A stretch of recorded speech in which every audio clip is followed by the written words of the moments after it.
Bonjour, je m'appelle Mayeul et quand j'étais petit, j'ai servi la messe pendant environ 10 ans. Aujourd'hui, je participe activement à la liturgie en chantant dans une schola, c'est-à-dire une chorale dédiée au chant de la messe, surtout du chant grégorien. Quand on parle de tradition, il y a beaucoup d'idées différentes qui se mélangent.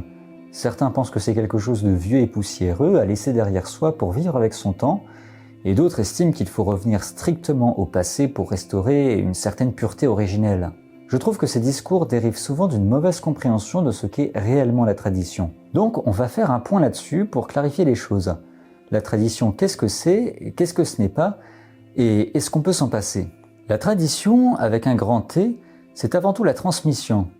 Le mot vient du latin traditio, qui signifie acte de transmettre. Dans l'Église, la sainte tradition consiste à transmettre le dépôt de la foi et la révélation divine. De là découlent les petites traditions, comme les dévotions, les rites et les dogmes. On pourrait comparer cela à un grand fleuve qui se divise en plusieurs bras. Si un de ces bras s'égare dans un marécage, il est nécessaire de le couper pour permettre au fleuve de continuer à couler. Et parfois, il sera utile de canaliser un bras du fleuve pour améliorer son débit. Pour la tradition, ça veut dire qu'il faut examiner avec prudence les petites traditions en fonction de leur contribution à la transmission de la grande tradition. Cette réflexion se fait toujours sous l'autorité de l'Église, sinon elle perd son sens. C'est comme ça qu'on peut ajuster des pratiques liturgiques ou clarifier des dogmes. Il ne s'agit jamais d'inventer quelque chose de nouveau à partir de rien, ni de supprimer arbitrairement des éléments sous prétexte qu'ils paraissent dépassés. La tradition n'est donc pas figée pour l'éternité. En fait, elle se construit au fil des générations.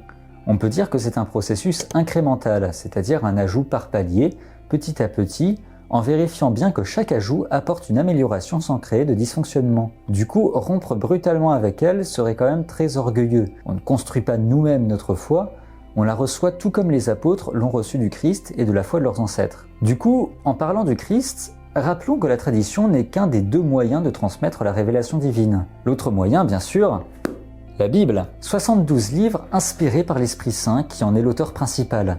Et ça, c'est ce qu'on appelle les Saintes Écritures.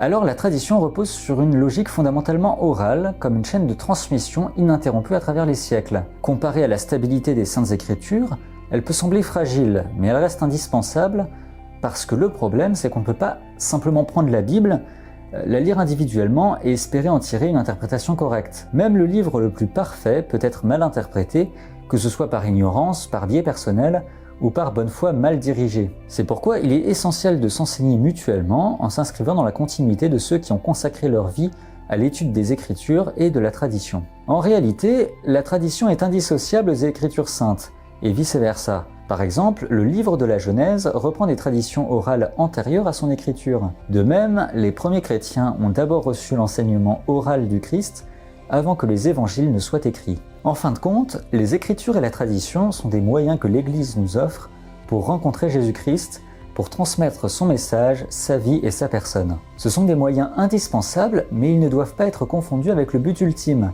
Jésus-Christ lui-même, parce que le cœur de notre foi, c'est la relation vivante avec Jésus-Christ.